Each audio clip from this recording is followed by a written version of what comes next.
O Grande Conflito. Capítulo 7. A influência de um bom lar.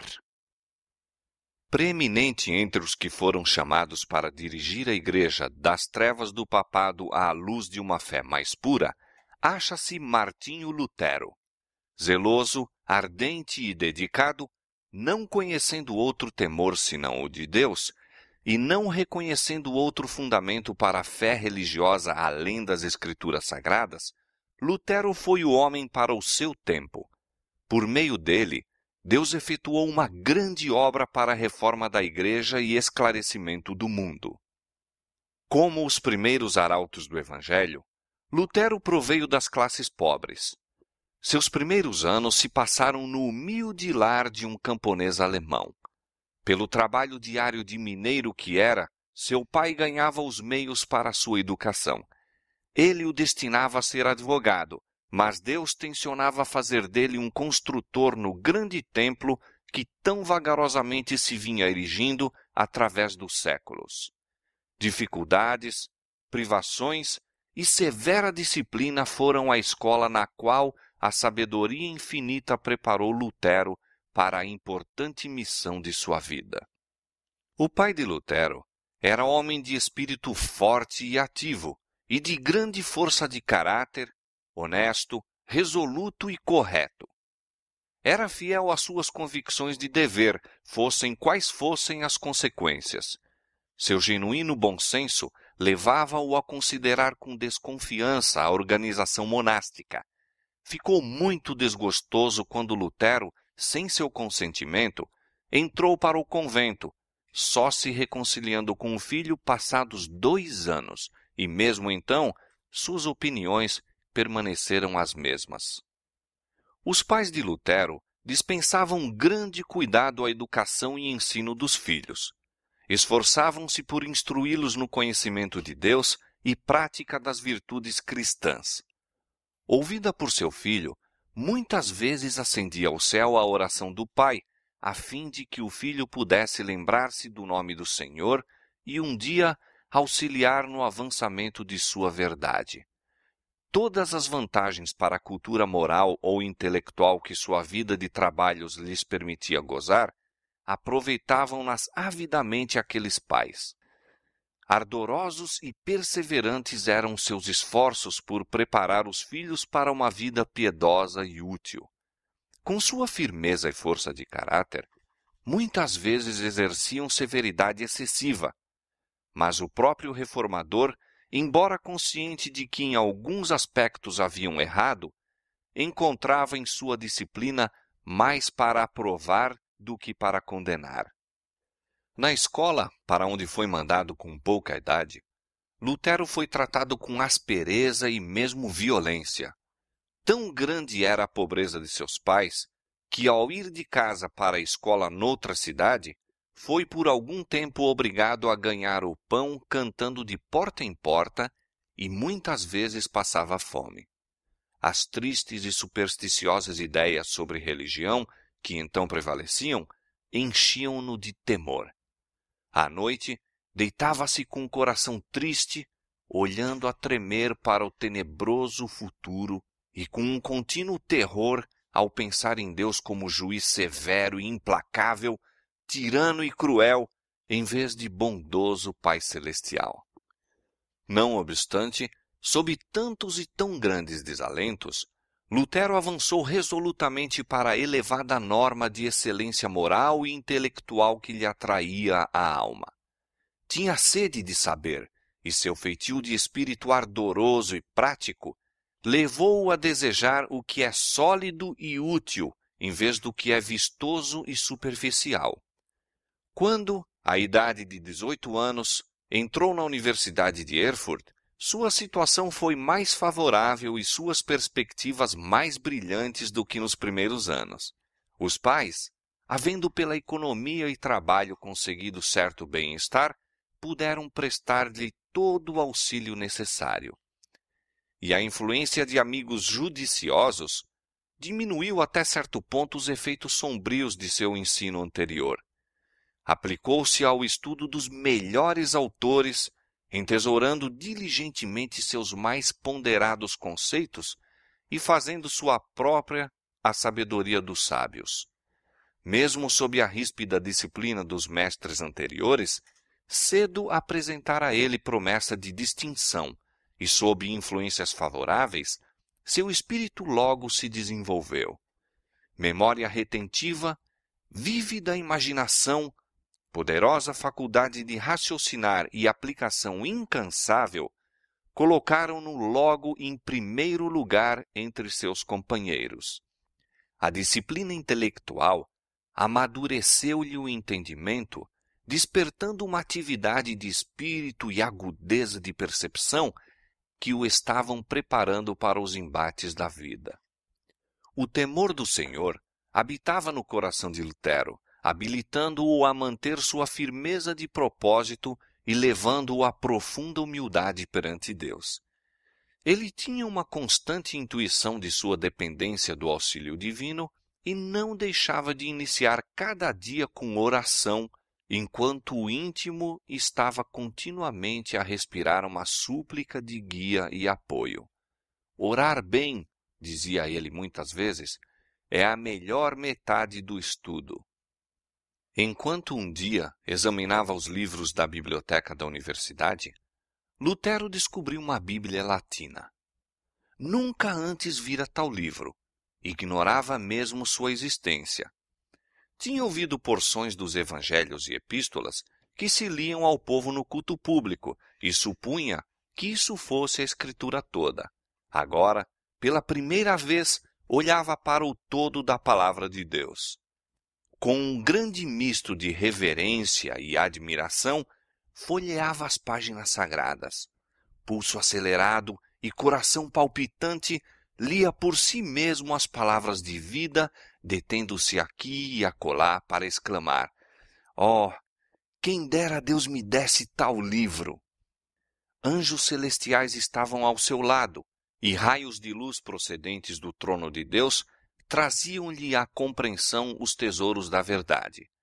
Sempre temera ofender a Deus, mas agora a profunda convicção de seu estado pecaminoso apoderou-se dele como nunca antes. Um desejo ardente de se achar livre do pecado e encontrar paz com Deus levou-o afinal a entrar para um mosteiro e dedicar-se à vida monástica. Exigiu-se-lhe ali efetuar os mais humildes trabalhos e mendigar de porta em porta. Estava na idade em que o respeito e a apreciação são mais avidamente desejados, e essas ocupações servis eram profundamente mortificadoras para os seus sentimentos naturais. Pacientemente, porém, suportou a humilhação, crendo ser necessária por causa de seus pecados. Todo momento que podia poupar de seus deveres diários, empregava-o no estudo, furtando-se ao sono e cedendo mesmo a contragosto o tempo empregado em suas escassas refeições. Acima de tudo, se deleitava no estudo da palavra de Deus. Achara uma Bíblia acorrentada à parede do convento e a ela muitas vezes recorria. Aprofundando-se suas convicções de pecado, procurou pelas próprias obras obter perdão e paz. Levava a vida austera, esforçando-se por meio de jejuns, vigílias e penitências para subjugar os males de sua natureza, dos quais a vida monástica não o libertava. Não recuava ante sacrifício algum pelo qual pudesse atingir a pureza de coração que o habilitaria a ficar aprovado perante Deus. Eu era, na verdade, um monge piedoso, disse mais tarde, e seguia as regras de minha ordem mais estritamente do que possa exprimir.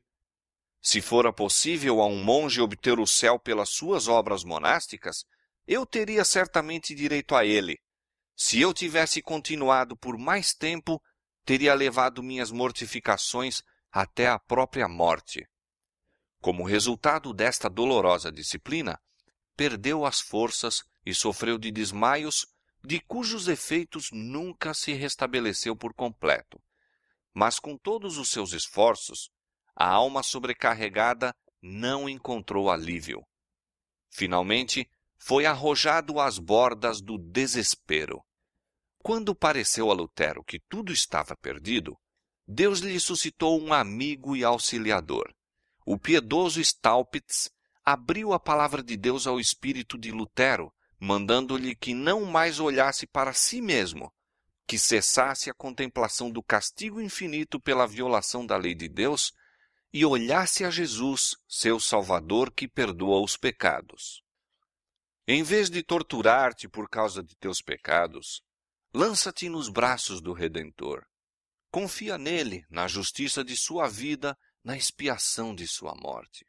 Escuta o Filho de Deus. Ele se fez homem para te dar a certeza do favor divino. Ama aquele que primeiro te amou. Assim falava aquele mensageiro da misericórdia. Suas palavras produziram profunda impressão no espírito de Lutero. Depois de muita luta contra erros longamente acalentados, pôde ele aprender a verdade e lhe veio paz à alma perturbada. Lutero foi ordenado sacerdote, sendo chamado do claustro para o cargo de professor da Universidade de Wittenberg. Ali se aplicou ao estudo das Escrituras nas línguas originais. Começou a fazer conferências sobre a Bíblia, e o livro dos Salmos, os Evangelhos e as Epístolas abriram-se à compreensão de multidões que se deleitavam em ouvi-lo. Staupitz, seu amigo e superior, insistia com ele para que subisse ao púlpito e pregasse a palavra de Deus. Lutero hesitava, sentindo-se indigno de falar ao povo em lugar de Cristo. Foi apenas depois de longa luta que cedeu às solicitações dos amigos. Era já poderoso nas Escrituras, e sobre ele repousava a graça de Deus. Sua eloquência cativava os ouvintes. A clareza e poder com que apresentava a verdade levavam-nos à convicção e seu fervor tocava os corações. Lutero ainda era um verdadeiro filho da Igreja Papal e não tinha ideia alguma de que houvesse de ser alguma outra coisa. Na providência de Deus, foi levado a visitar Roma. Seguiu viagem a pé, hospedando-se nos mosteiros pelo caminho. Em um convento na Itália, encheu-se de admiração ante a riqueza, magnificência e luxo que testemunhou. Dotados de uma receita principesca, os monges habitavam em esplêndidos compartimentos, ornamentavam-se com as mais ricas e custosas vestes e banqueteavam-se em suntuosas mesas. Com dolorosos pressentimentos, Lutero contrastou essa cena com a renúncia e rigores de sua própria vida. O espírito estava se lhe tornando perplexo. Afinal, contemplou à distância a cidade das 7 colinas.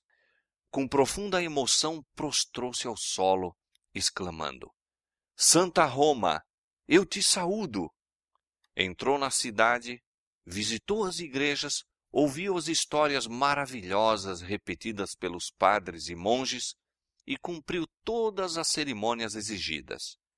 Por toda parte, via cenas que o enchiam de espanto e horror. Observava a iniquidade que existia entre todas as classes do clero. Ouviu gracejos imorais dos prelados e horrorizou-se com sua espantosa profanidade, mesmo durante a missa.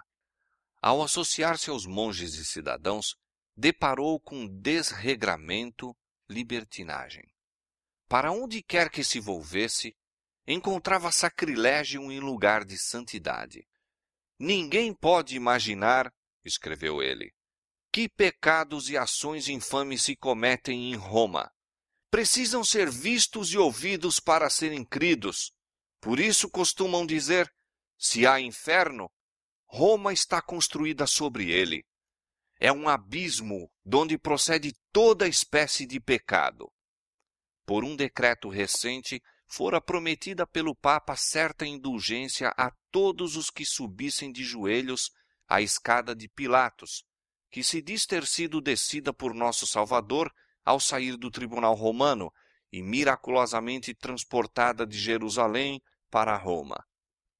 Lutero estava certo dia subindo devotamente esses degraus, quando de súbito uma voz semelhante a trovão pareceu dizer-lhe: "O justo viverá da fé."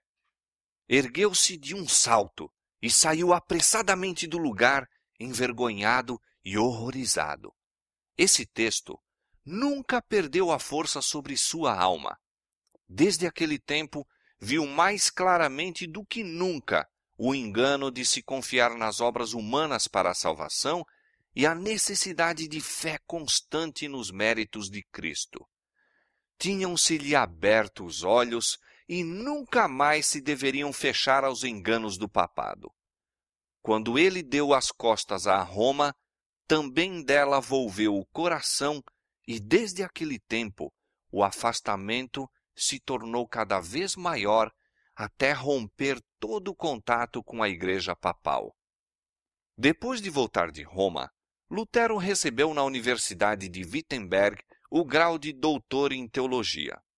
Estava agora na liberdade de se dedicar como nunca antes às escrituras que ele amava.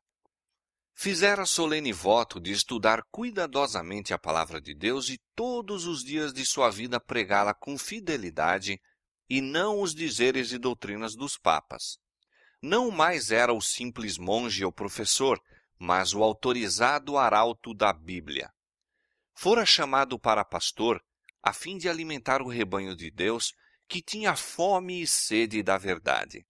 Declarava firmemente que os cristãos não deveriam receber outras doutrinas senão as que se apoiam na autoridade das Sagradas Escrituras. Estas palavras feriram o próprio fundamento da supremacia papal. Continham o princípio vital da reforma. Lutero via o perigo de se exaltar teorias humanas sobre a palavra de Deus.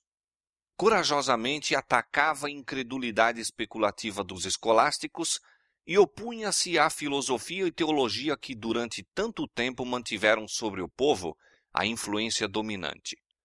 Denunciou tais estudos não somente como indignos, mas perniciosos, e procurava desviar o espírito de seus ouvintes dos sofismas dos filósofos e teólogos para as verdades eternas apresentadas pelos profetas e apóstolos. Preciosa era a mensagem que levava às ávidas multidões que ficavam embevecidas ante suas palavras. Nunca antes tais ensinos lhes haviam caído aos ouvidos.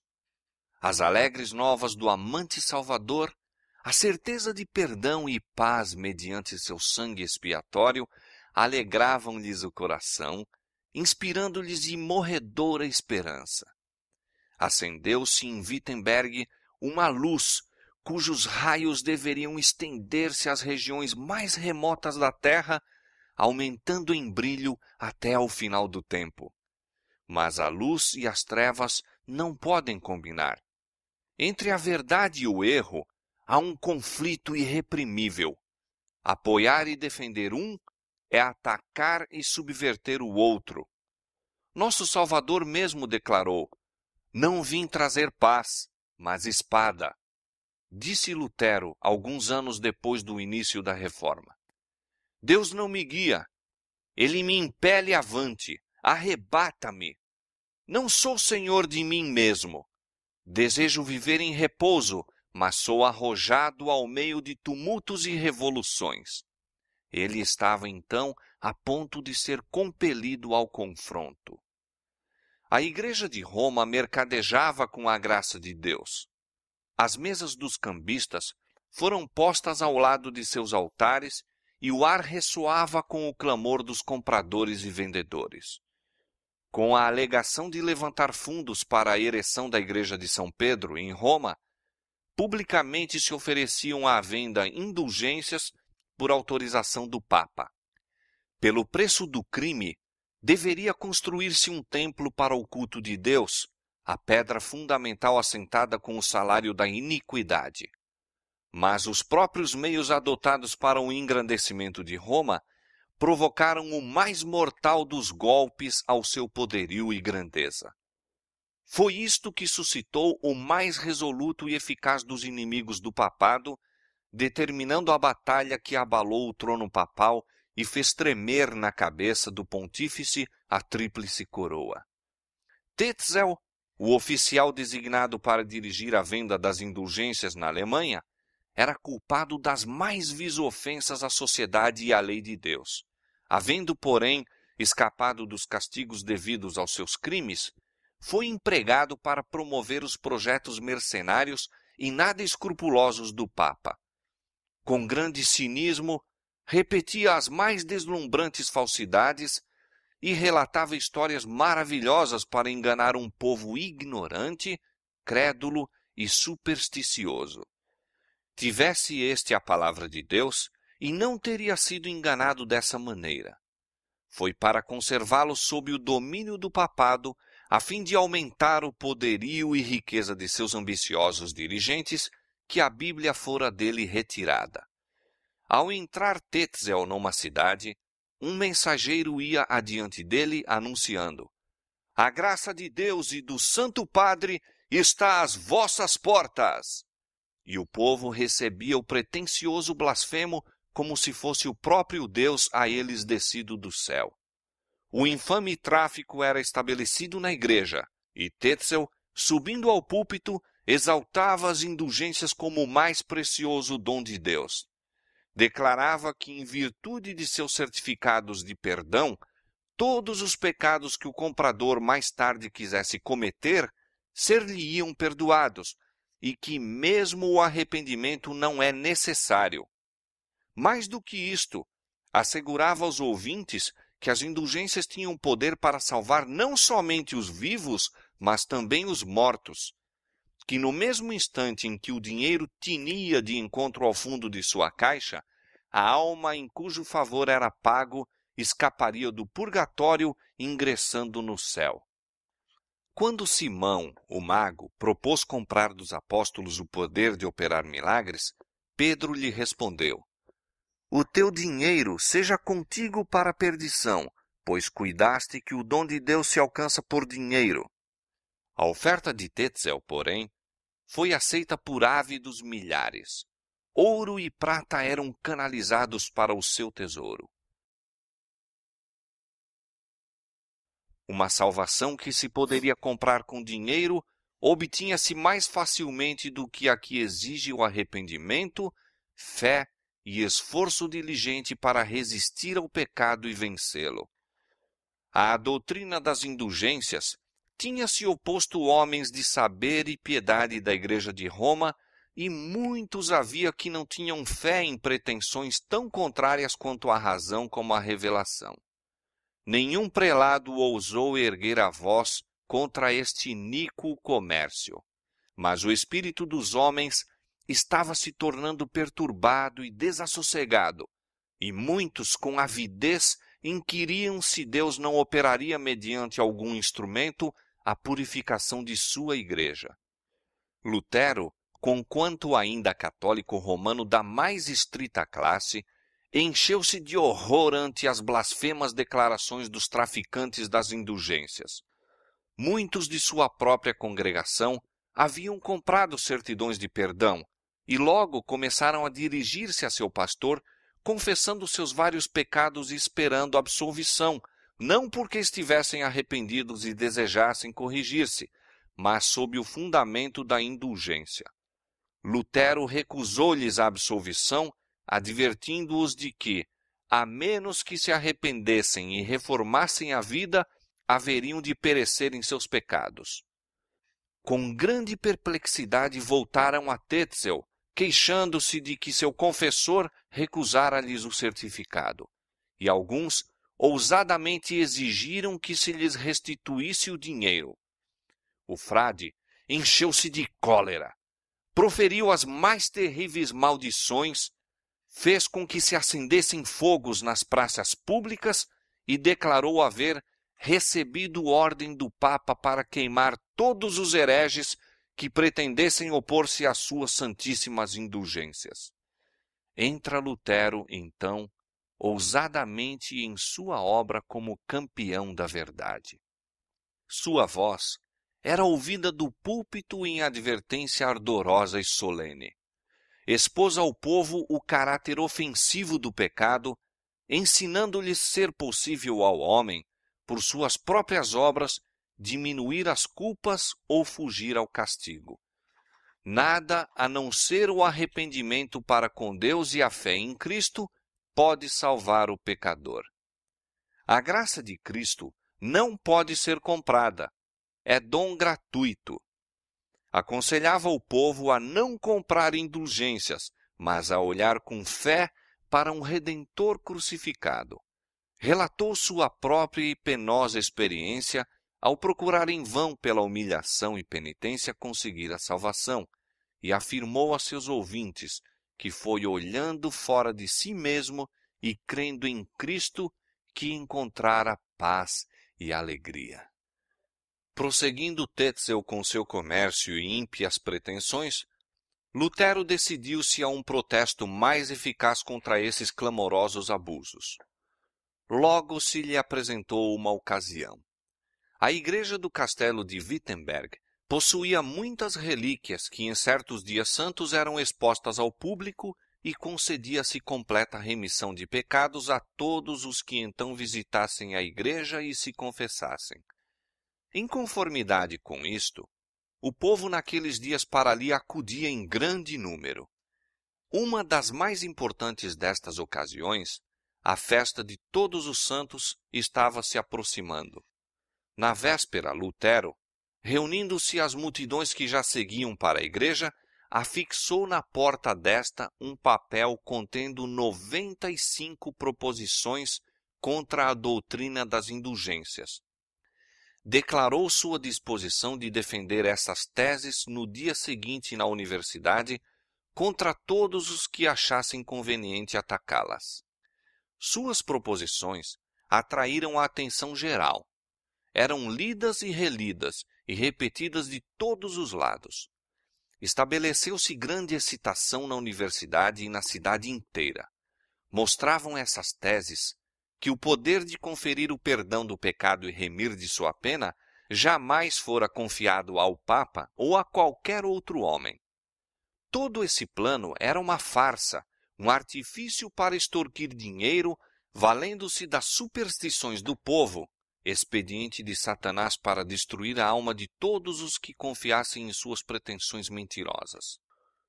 Mostrou-se também claramente que o Evangelho de Cristo é o mais valioso tesouro da Igreja e que a graça de Deus nele revelada é livremente concedida a todos os que a buscam com arrependimento e fé. As teses de Lutero desafiavam discussão, mas ninguém ousou aceitar o repto. As questões por ele propostas em poucos dias se espalharam por toda a Alemanha e em breves semanas repercutiram pela cristandade toda. Muitos dedicados romanistas que tinham visto e lamentado a terrível iniquidade que prevalecia na igreja, mas não sabiam como deter seus progressos, leram as proposições com grande alegria, reconhecendo nelas a voz de Deus. Pressentiam que o Senhor graciosamente estendera a mão para deter a maré de corrupção que crescia rapidamente e que promanava da sé de Roma. Príncipes e magistrados secretamente se regozijavam de que estava para ser posto um paradeiro ao arrogante poder que negava o direito de apelar contra suas decisões. As multidões, supersticiosas e amantes do pecado, ficaram aterrorizadas quando se varreram os sofismas que lhes acalmavam os temores. Ardilosos eclesiásticos, interrompidos em sua obra de sancionar o crime, e vendo perigar seus lucros, encolerizaram-se e se arregimentaram para sustentar suas pretensões. O reformador teve atrozes acusadores a defrontar. Alguns o acusavam de agir precipitadamente e por impulso, outros de ser presunçoso, declarando mais que ele não era dirigido por Deus, mas que atuava por orgulho e ardor. Quem é que não sabe, respondia ele, que raramente um homem apresenta uma ideia nova sem que tenha alguma aparência de orgulho e seja acusado de excitar rixas? Por que foram mortos Cristo e todos os mártires? porque pareciam ser orgulhosos, desprezadores da sabedoria de seu tempo e porque apresentavam ideias novas sem ter primeiro humildemente tomado conselho com os oráculos das antigas opiniões. Declarou mais: o que quer que eu faça, não será feito pela prudência do homem, mas pelo conselho de Deus. Se a obra for de Deus, quem a poderá deter? Se não, quem a poderá promover? Nem minha vontade, nem a deles, nem a nossa, mas a tua vontade, ó Santo Pai, que estás nos céus. Posto que Lutero tivesse sido movido pelo Espírito de Deus para iniciar sua obra, não a deveria ele levar avante sem severos conflitos. As acusações dos inimigos, a difamação de seus propósitos e os injustos e maldosos reparos acerca de seu caráter e intuitos sobrevieram-lhe como um dilúvio avassalador e não ficaram sem efeito. Ele confiara em que os dirigentes do povo, tanto na igreja como nas escolas, se lhe uniriam alegremente nos esforços em favor da reforma. Palavras de animação por parte dos que se achavam em elevadas posições haviam-lhe inspirado alegria e esperança. Já, em antecipação, vira ele um dia mais radiante despontar para a igreja. Mas a animação tinha se transformado em censuras e condenações. Muitos dignitários, tanto da igreja como do Estado, estavam convictos da verdade de suas teses, mas logo viram que a aceitação dessas verdades implicaria grandes mudanças. Esclarecer e reformar o povo corresponderia virtualmente a minar a autoridade de Roma, sustar milhares de torrentes que ora fluíam para o seu tesouro e, assim, grandemente cercear a extravagância e luxo dos chefes papais. Demais, ensinar o povo a pensar e agir como seres responsáveis, buscando apenas de Cristo a salvação, subverteria o trono do pontífice, destruindo finalmente sua própria autoridade. Por esta razão, recusaram o conhecimento a eles oferecido por Deus e se dispuseram contra Cristo e a verdade pela sua oposição ao homem que ele enviara para os esclarecer. Lutero tremia quando olhava para si mesmo. Um só homem opor-se às mais poderosas forças da terra. Algumas vezes, duvidava se havia sido, na verdade, levado por Deus a colocar-se contra a autoridade da igreja. Quem era eu, escreveu ele, para opor-me à majestade do Papa, perante quem os reis da terra e o mundo inteiro tremiam?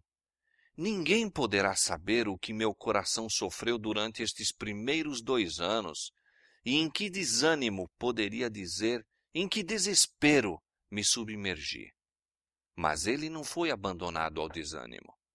Quando faltou o apoio humano, olhou para Deus somente e aprendeu que poderia arrimar-se em perfeita segurança àquele todo-poderoso braço. A um amigo da Reforma, Lutero escreveu: não podemos atingir a compreensão das Escrituras, quer pelo estudo, quer pelo intelecto. Teu primeiro dever é começar pela oração. Roga ao Senhor que te conceda, por sua grande misericórdia, o verdadeiro entendimento de sua palavra. Não há nenhum intérprete da palavra de Deus, senão o autor dessa palavra, como ele mesmo diz, e serão todos ensinados por Deus. Nada esperes de teus próprios trabalhos, de tua própria compreensão. Confia somente em Deus e na influência de seu Espírito. Crê isto pela palavra de um homem que tem tido experiência. Eis aqui uma lição de importância vital para os que sentem que Deus os chamou a fim de apresentar a outrem as verdades solenes para este tempo. Estas verdades suscitarão a inimizade de Satanás e dos homens que amam as fábulas que ele imaginou. No conflito com os poderes do mal, há necessidade de algo mais do que força de intelecto e sabedoria humana. Quando inimigos apelavam para os costumes e tradições, ou para as afirmações de autoridade do Papa, Lutero os enfrentava com a Bíblia, e com a Bíblia unicamente. Ali estavam argumentos que não podiam refutar. Portanto, os escravos do formalismo e superstição clamavam por seu sangue, como fizeram os judeus pelo sangue de Cristo. Ele é um herege, bradavam os zelosos romanos. É alta traição à igreja permitir que tal horrível herege viva por 1 hora a mais. Armem-se imediatamente para ele a forca. Lutero, porém, não caiu vítima da fúria deles. Deus tinha uma obra para ele fazer, e a fim de o proteger foram enviados anjos do céu. Entretanto, muitos que de Lutero tinham recebido a preciosa luz tornaram-se objeto da ira de Satanás e, por amor à verdade, sofreram corajosamente tortura e morte. Os ensinos de Lutero atraíram a atenção dos espíritos pensantes de toda a Alemanha. De seus sermões e escritos procediam raios de luz que despertavam e iluminavam a milhares. Uma fé viva estava tomando o lugar do morto formalismo em que a igreja se mantivera durante tanto tempo. O povo estava diariamente perdendo a confiança nas superstições do catolicismo. As barreiras do preconceito iam cedendo. A palavra de Deus, pela qual Lutero provava toda a doutrina e qualquer reclamo, era semelhante a uma espada de 2 gumes, abrindo caminho ao coração do povo. Por toda parte se despertava o desejo de progresso espiritual. Fazia séculos que não se via tão generalizada a fome e sede de justiça. Os olhos do povo havia tanto voltados para ritos humanos e mediadores terrestres, volviam-se agora em arrependimento e fé para Cristo e este crucificado. Esse interesse generalizado mais ainda despertou os temores das autoridades papais. Lutero recebeu intimação para comparecer a Roma a fim de responder pela acusação de heresia. A ordem encheu de terror a seus amigos. Sabiam perfeitamente bem o perigo que o ameaçava naquela corrupta cidade, já embriagada com o sangue dos mártires de Jesus. Protestaram contra a sua ida a Roma e requereram fosse ele interrogado na Alemanha. Assim se fez, por fim, e foi designado o núncio papal para ouvir o caso. Nas instruções comunicadas pelo pontífice a esse legado, referiu-se que Lutero fora já declarado herege. O núncio foi, portanto, encarregado de o processar e constranger sem demora. Se ele permanecesse firme e o legado não conseguisse apoderar-se de sua pessoa, tinha poderes para proscrevê-lo em todas as partes da Alemanha, banir, amaldiçoar e excomungar todos os que estivessem ligados a ele. E, além disso, determinou a seu legado, a fim de desarraigar inteiramente a pestífera heresia, que, exceto o imperador, excomungasse de qualquer dignidade na Igreja ou Estado a todos os que negligenciassem prender Lutero e seus adeptos, entregando-os à vingança de Roma. Aqui se patenteia o verdadeiro espírito do papado. Nenhum indício de princípios cristãos, ou mesmo de justiça comum, se pode notar no documento todo. Lutero estava a grande distância de Roma. Não tivera oportunidade de explicar ou defender sua atitude. No entanto, antes que seu caso fosse investigado, era sumariamente declarado herege e no mesmo dia exortado, acusado, julgado e condenado. E tudo isto por aquele que se intitulava Santo Pai, a única autoridade suprema, infalível, na Igreja ou no Estado. Nessa ocasião, em que Lutero tanto necessitava da simpatia e conselho de um verdadeiro amigo, a providência de Deus enviou Melanchthon a Wittenberg. Jovem, modesto e tímido nas maneiras, o são discernimento de Melanchthon Seu extenso saber e convincente eloquência, combinados com a pureza e retidão de caráter, conquistaram admiração e estima gerais. O brilho de seus talentos não era mais assinalado do que a gentileza de suas maneiras.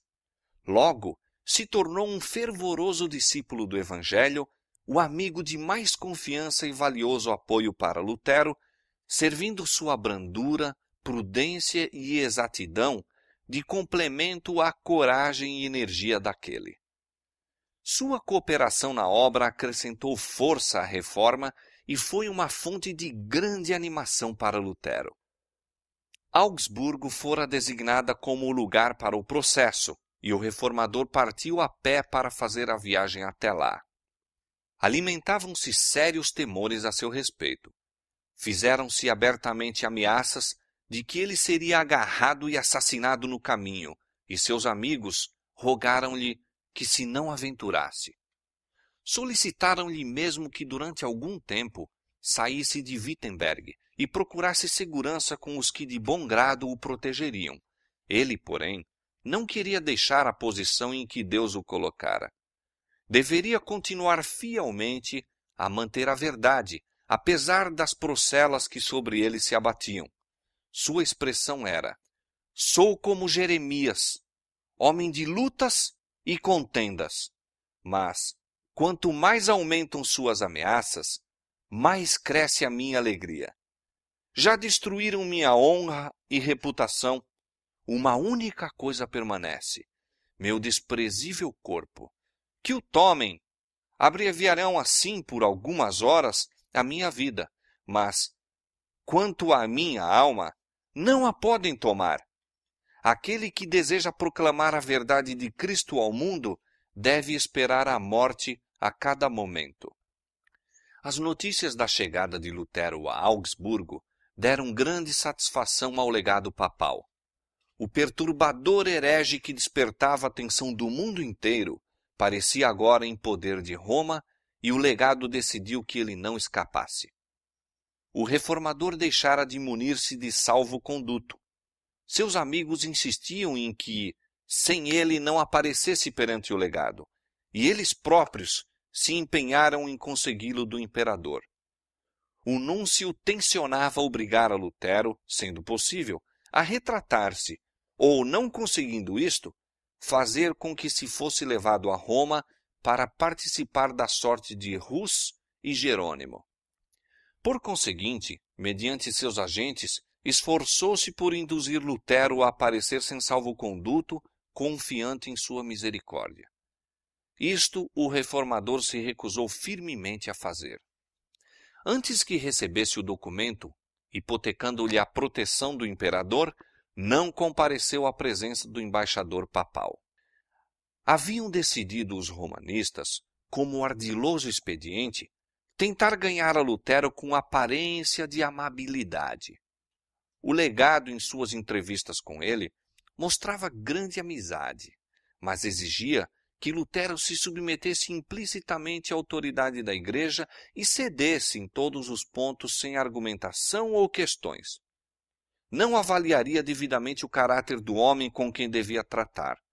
Lutero, em resposta, exprimiu sua consideração pela Igreja, seu desejo de verdade, sua prontidão em responder a todas as objeções ao que ele havia ensinado e em submeter suas doutrinas à decisão de algumas das principais universidades, mas, ao mesmo tempo, protestava contra a maneira de agir do cardeal, exigindo-lhe retratar-se sem ter provado estar ele em erro.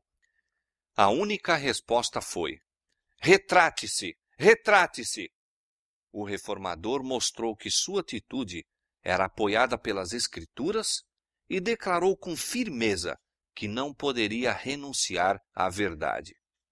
O legado, incapaz de responder ao argumento de Lutero, cumulou com uma tempestade de acusações, zombarias, escárnios e lisonjas, entremediados de citações da tradição e dos dizeres dos pais da Igreja, sem proporcionar ao reformador oportunidade de falar. Vendo que a conferência, assim continuando, seria completamente vã, Lutero obteve, por fim, relutante permissão para apresentar sua resposta por escrito. Assim fazendo, disse ele escrevendo a um amigo, os oprimidos encontram duplo proveito. Primeiro, aquilo que escrevi pode ser submetido ao juízo de outrem. Segundo, tem-se melhor oportunidade de trabalhar com os temores, se é que não com a consciência, de um déspota arrogante e parlador, que do contrário dominaria pela sua linguagem imperiosa. Na próxima entrevista, Lutero apresentou uma exposição clara, concisa e poderosa de suas opiniões, amplamente apoiadas por muitas citações das Escrituras. Este documento, depois de o ter lido em alta voz, entregou ao cardeal, que, entretanto, o lançou desdenhosamente ao lado, declarando ser ele um acervo de palavras ociosas e citações que nada provavam. Lutero, assim estimulado, defronta então o altivo prelado em seu próprio terreno, as tradições e ensinos da Igreja, e literalmente derrota suas afirmações. Quando o prelado viu que o raciocínio de Lutero era irrespondível, perdeu todo o domínio de si mesmo e, colérico, exclamou: retrate-se, ou mandá-lo-ei a Roma para ali comparecer perante os juízes comissionados para tomarem conhecimento de sua causa. Excomungá-lo-ei e a todos os seus partidários, e a todos os que em qualquer ocasião o favorecerem, e os lançarei fora da igreja. E finalmente declarou, em tom altivo e irado: retrate-se, ou não volte mais. O reformador de pronto se retirou com os amigos, declarando assim plenamente que nenhuma retratação se deveria esperar dele. Isto não era o que o cardeal se propusera. Ele se havia lisonjeado de poder pela violência forçar Lutero a submeter-se. Agora, deixado só com os que o apoiavam, olhava para um e para outro, em completo desgosto pelo inesperado fracasso de seus planos. Os esforços de Lutero nesta ocasião não ficaram sem bons resultados. A grande assembleia presente tivera oportunidade de comparar os dois homens e julgar por si do espírito manifestado por eles, bem como da força e verdade de suas posições. Quão assinalado era o contraste! O reformador, simples, humilde, firme, permanecia na força de Deus, tendo ao seu lado a verdade. O representante do Papa, importante aos seus próprios olhos, despótico, altivo e desarrazoado, achava-se sem um único argumento das Escrituras, exclamando, no entanto, veementemente: retrate-se, ou será enviado a Roma para o castigo. Se bem que Lutero se houvesse munido de salvo-conduto, os romanistas estavam conspirando para apanhá-lo e aprisioná-lo. Seus amigos insistiam em que, como lhe era inútil prolongar sua permanência, deveria sem demora voltar a Wittenberg, e que a máxima cautela se deveria ter no sentido de ocultar suas intenções. De acordo com isto, ele deixou Augsburgo antes do raiar do dia a cavalo, acompanhado apenas de um guia a ele fornecido pelo magistrado. Com muitos pressentimentos, atravessou sem ser percebido as ruas escuras e silenciosas da cidade. Inimigos vigilantes e cruéis estavam a conspirar para a sua destruição. Escaparia das ciladas que lhe preparavam? Eram momentos de ansiedade e fervorosas orações. Atingiu uma pequena porta no muro da cidade. Abriu-se-lhe e, com o guia, por ela passou sem impedimento. Uma vez livres do lado de fora, os fugitivos apressaram a fuga e, antes que o legado soubesse da partida de Lutero, achava-se ele além do alcance de seus perseguidores. Satanás e seus emissários estavam derrotados. O homem que haviam pensado estar em seu poder tinha-se ido, escapara-se, como um pássaro da armadilha do caçador. Com as notícias da fuga de Lutero, o legado ficou opresso de surpresa e cólera. Esperava ele receber grande honra por seu tino e firmeza ao tratar com o perturbador da igreja, mas frustrara-se-lhe a esperança. Deu expressão à sua raiva em carta a Frederico, o eleitor da Saxônia, denunciando com amargura a Lutero e reclamando que Frederico enviasse o reformador a Roma ou que o banisse da Saxônia.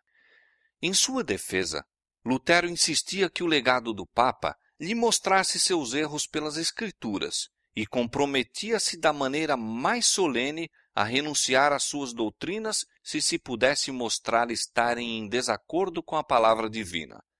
E exprimia sua gratidão a Deus por haver sido considerado digno de sofrer por uma causa tão santa. O eleitor possuía ainda pouco conhecimento das doutrinas reformadas, mas estava fundamente impressionado pela sinceridade, força e clareza das palavras de Lutero. E até que se provasse estar o reformador em erro, resolveu Frederico permanecer como seu protetor.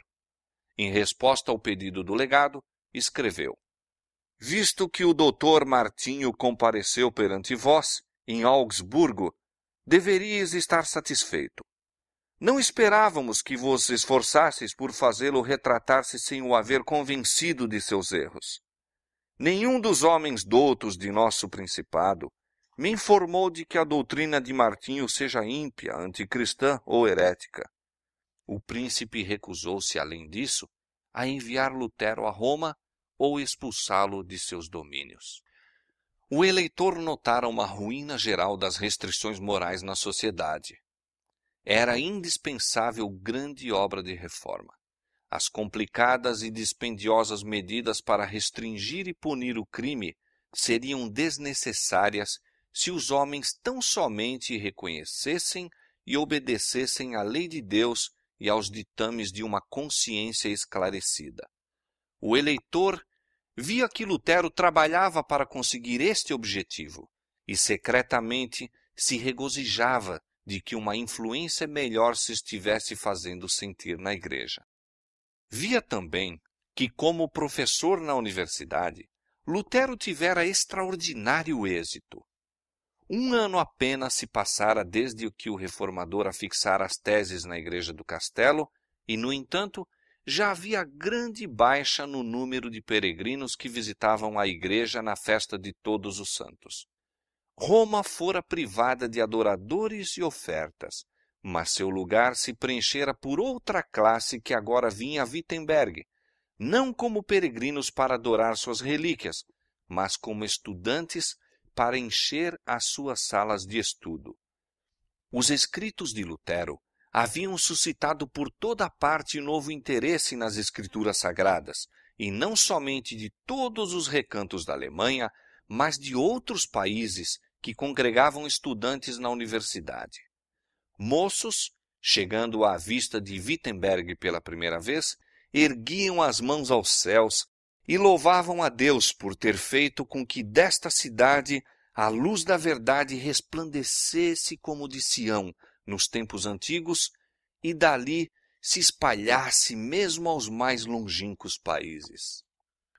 Lutero ainda não estava de todo convertido dos erros do catolicismo.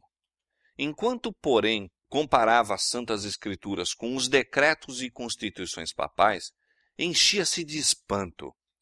Estou lendo, escreveu ele, os decretos dos pontífices e não sei se o Papa é o próprio Anticristo ou seu apóstolo. Em tão grande maneira Cristo é neles representado falsamente e crucificado. No entanto, Lutero nessa ocasião era ainda adepto da Igreja de Roma e não tinha o pensamento de que em algum tempo se separaria de sua comunhão. Os escritos e doutrinas do reformador estendiam-se a todas as nações da cristandade. A obra espalhou-se à Suíça e Holanda. Exemplares de seus escritos tiveram ingresso na França e Espanha. Na Inglaterra, seus ensinos eram recebidos como palavras de vida. À Bélgica e Itália também se estendeu a verdade. Milhares estavam a despertar do torpor mortal para a alegria e esperança de uma vida de fé. Roma exasperou-se cada vez mais com os ataques de Lutero e por alguns de seus fanáticos oponentes foi declarado, mesmo por doutores das universidades católicas, que aquele que matasse o monge rebelde estaria sem pecado. Certo dia, um estranho, com uma arma de fogo escondida sob a capa, aproximou-se do reformador e perguntou por que ia assim sozinho. "Estou nas mãos de Deus", respondeu. "Ele é minha força e meu escudo. Que me poderá fazer o homem?" Ouvindo estas palavras, o estranho empalideceu e fugiu, como se fosse da presença de anjos do céu. Roma estava empenhada na destruição de Lutero, mas Deus era a sua defesa. Suas doutrinas eram ouvidas em toda parte, nas cabanas e nos conventos, nos castelos dos nobres, nas universidades e nos palácios dos reis. E homens nobres surgiram por toda parte para amparar-lhe os esforços. Foi aproximadamente por esse tempo que Lutero, lendo as obras de Hus, achou que a grande verdade da justificação pela fé, que ele próprio procurava sustentar e ensinar, tinha sido mantida pelo reformador boêmio.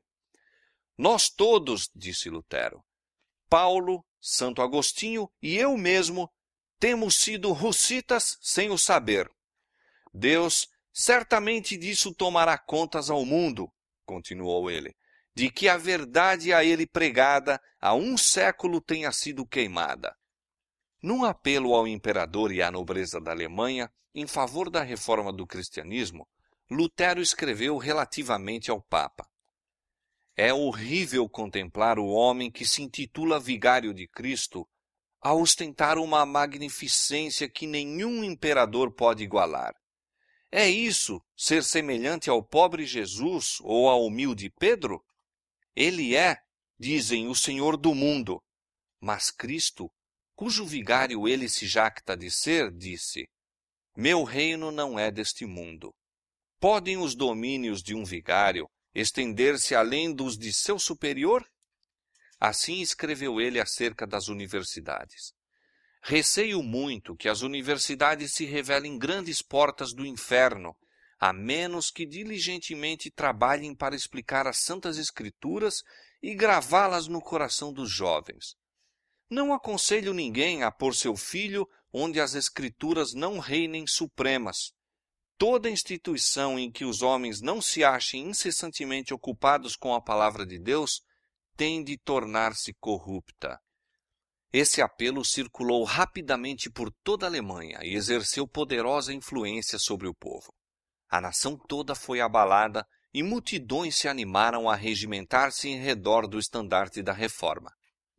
Os oponentes de Lutero, ardentes no desejo de vingança, insistiam em que o Papa tomasse medidas decisivas contra ele. Decretou-se que suas doutrinas fossem imediatamente condenadas. 60 dias foram concedidos ao reformador e a seus adeptos, findo os quais, se não as abandonassem, deveriam todos ser excomungados. Foi uma crise terrível para a reforma. Durante séculos, a sentença de excomunhão de Roma ferira de terror a poderosos monarcas. Enchera fortes impérios de desgraça e desolação. Aqueles sobre quem caía sua condenação eram universalmente considerados com espanto e horror. Cortavam-se-lhe as relações com seus semelhantes e eram tratados como proscritos que se deveriam perseguir até a exterminação. Lutero não tinha os olhos fechados, a tempestade prestes a irromper sobre ele, mas permaneceu firme, confiando em que Cristo lhe seria apoio e escudo. Com fé e coragem de mártir, escreveu: O que está para acontecer não sei, nem cuido em sabê-lo. Caia onde cair o golpe, não tenho receio, nem ao menos uma folha tomba ao solo, sem a vontade de nosso Pai. Quanto mais não cuidará ele de nós. Coisa fácil é morrer pela palavra, visto que a própria palavra, ou o verbo, que se fez carne, morreu. Se morrermos com ele viveremos. e passando por aquilo por que ele passou antes de nós, estaremos onde ele está e com ele habitaremos para sempre. Quando a bula papal chegou a Lutero, disse ele: desprezo-a e ataco-a como ímpia, falsa. É o próprio Cristo que nela é condenado. Regozijo-me por ter de suportar tais males pela melhor das causas.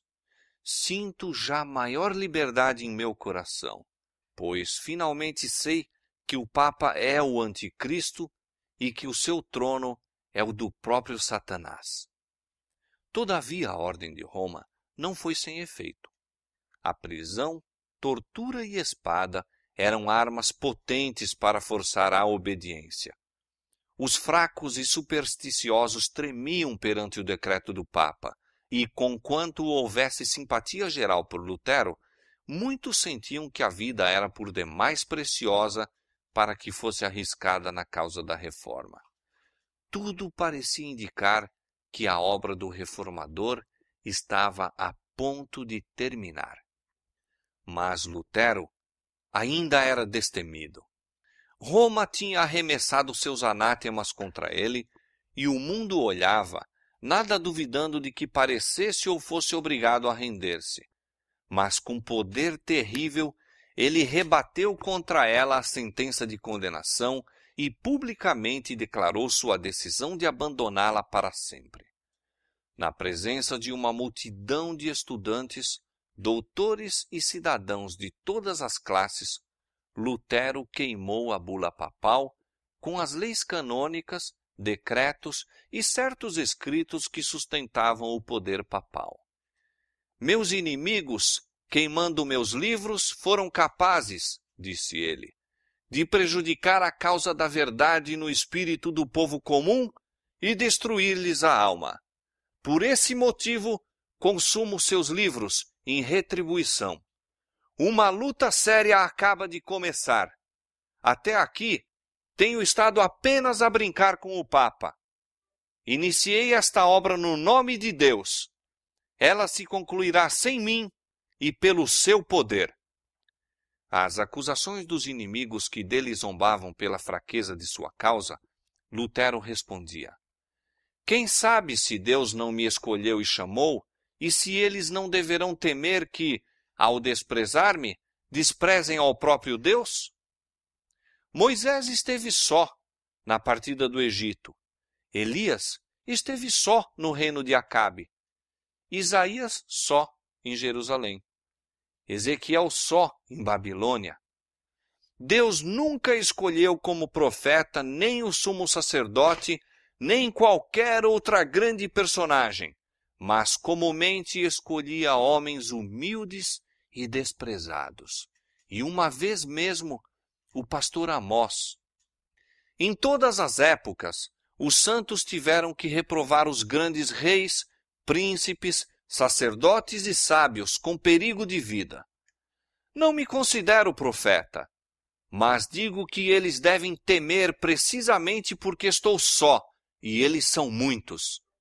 Disto estou certo, que a palavra de Deus está comigo e não com eles. Entretanto, não foi sem terrível luta consigo mesmo que Lutero se decidiu a uma separação definitiva da Igreja. Foi aproximadamente por este tempo que escreveu: sinto cada dia mais e mais quão difícil é pôr de parte os escrúpulos que a gente absorveu na meninice. Oh, quanta dor me causou, posto que eu tivesse as Escrituras ao meu lado, o justificar a mim mesmo que eu ousaria assumir atitude contra o Papa e tê-lo na conta de anticristo. Quais não foram as tribulações de meu coração? Quantas vezes não fiz a mim mesmo, com amargura, a pergunta que era tão frequente nos lábios dos adeptos do Papa: só tu és sábio? Poderão todos os mais estar errados? Como será se, afinal de contas, és tu que te achas errado e estás a envolver em teu erro tantas almas que então serão eternamente condenadas? Era assim que eu lutava comigo mesmo e com Satanás, até que Cristo, por sua própria e infalível palavra me fortaleceu o coração contra estas dúvidas. O Papa ameaçara Lutero de excomunhão se ele não se retratasse, e a ameaça agora se cumprira. Apareceu nova bula declarando a separação final do reformador da Igreja de Roma, denunciando-o como amaldiçoado do céu e incluindo na mesma condenação todos os que recebessem suas doutrinas. Tinha-se entrado completamente na grande contenda. A oposição é o quinhão de todos aqueles a quem Deus emprega para apresentar verdades especialmente aplicáveis a seu tempo. Havia uma verdade presente nos dias de Lutero, verdade de especial importância naquele tempo.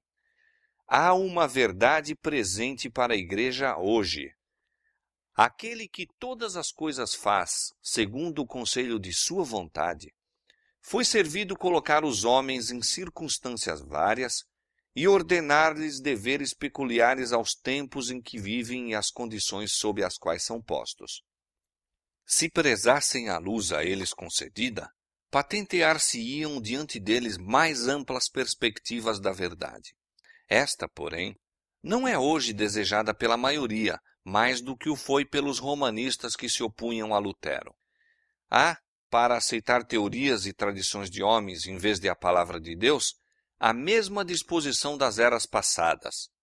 Os que apresentam a verdade para este tempo não devem esperar ser recebidos com mais fervor do que o foram os primeiros reformadores. O grande conflito entre a verdade e o erro, entre Cristo e Satanás, há de aumentar em intensidade até ao final da história deste mundo. Disse Jesus a seus discípulos: Se vós fosseis do mundo, o mundo amaria o que era seu. Mas porque não sois do mundo, antes eu vos escolhi do mundo, por isso é que o mundo vos aborrece. Lembrai-vos da palavra que vos disse: Não é o servo maior do que o seu senhor. Se a mim me perseguiram, também vos perseguirão a vós. Se guardaram a minha palavra, também guardarão a vossa. E, por outro lado, declarou nosso Senhor explicitamente: Ai de vós, quando todos os homens de vós disserem bem, porque assim faziam seus pais aos falsos profetas. O espírito do mundo não está hoje mais em harmonia com o espírito de Cristo do que nos primitivos tempos. Os que pregam a palavra de Deus em sua pureza não serão recebidos agora com maior fervor do que o foram naquele tempo. As maneiras de oposição à verdade podem mudar.